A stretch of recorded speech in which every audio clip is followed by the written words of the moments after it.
Richard Mann. And Richard, we've been asking you to come on the show now for the past 4 or 5 years. Finally, you've consented to come on the show. Thanks, man. Thank you. You're off to the combine, huh? Yeah, leave tomorrow morning, so excited, man. Get to see some good young players. How many combines has this been for you? I mean, because you're from a football. Let's start with your football family. A lot of folks know or don't know. How'd you get in the pro football business? My dad's a longtime coach. I think he just finished his 33rd, maybe 34th year. Wow. Just retired, so he's done. So yeah, I've been around it my whole life. So.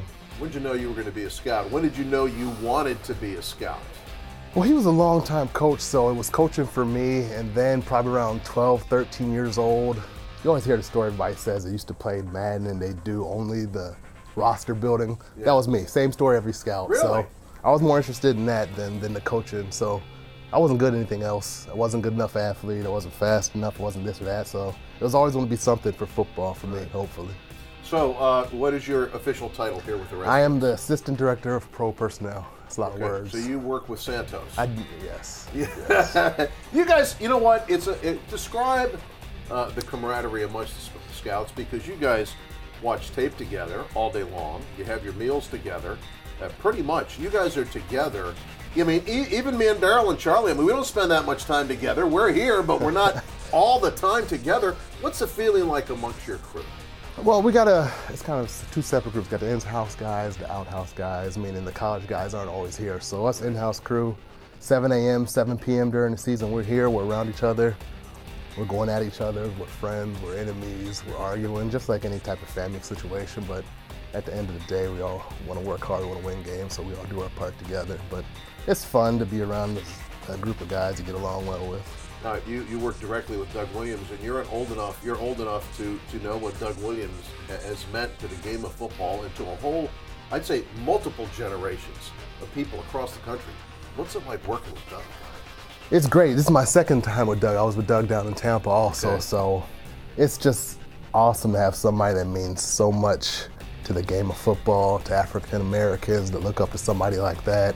It's just, and Doug's a great guy. You know that. I don't have to tell you. He's funny. He's approachable. He's all the above. He's just a great guy to be around. And so, what is the focus when you go to the combines? You're a pro guy, but there's a lot of conversations going on, because after the combine, you got free agency. Boom, it's right there. And so, what's the process for you at the combine? For me, this is our pro guys' we were in all the college meetings, but this is kind of our first glimpse at some of these college guys. Right. So for these 5-6 days we're there, it's a chance for us to get our first introduction to some of these type of players. So we've been watching pro tape, we've been watching free agents, we've been watching other teams. So this is kind of our introduction to some of these college kids. And a lot of people don't know, I mean, your records, when you do these interviews, it could come back during a player's free agency run, right? Yes. I mean, could you speak on that? A lot of people don't know how deep the scouting business is in terms of how you build a player's resume, even if you don't draft them. Well, these college guys, they get these character and they get background reports, and that's never going to change, you know what I'm saying? So when a guy comes up for free agency, it's always good to go back to that college report and kind of look about if he had any issues, any red flags, any medical situations in college.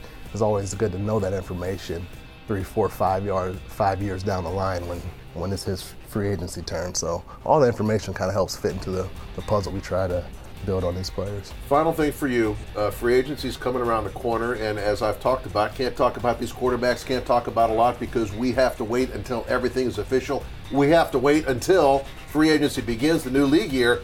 But how excited are you? This team has some needs. You guys have been working diligently. What's the general outlook here? We're a couple weeks away, man. A couple weeks from tomorrow, it all busts loose. We just want to get better there, Michael. You know what I mean? We want to win games. We want to do our part. We want to get the best players we get in here at as many positions as we can.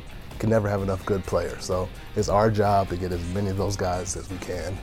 Get them to Coach Manusky, get them to Coach Kavanaugh, Coach Gruden, and go from there.